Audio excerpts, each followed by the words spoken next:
This is a 2015 GLC. The window switch is actually broken off, so I'll be replacing it today.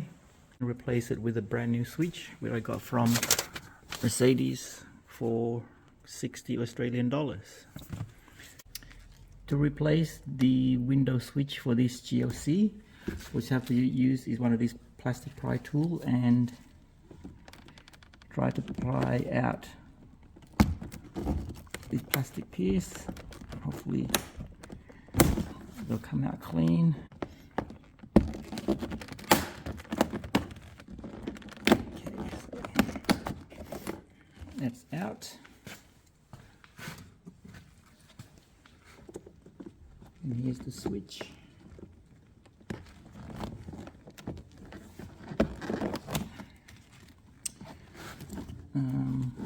I'll just unplug it, press the little tab and unplug, and I'll just get a new switch.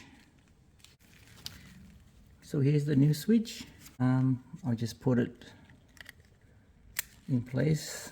There's a few clips there that holds it in place. Plug the cable back in.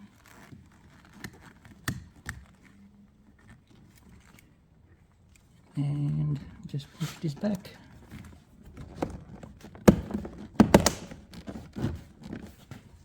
Okay, good as new.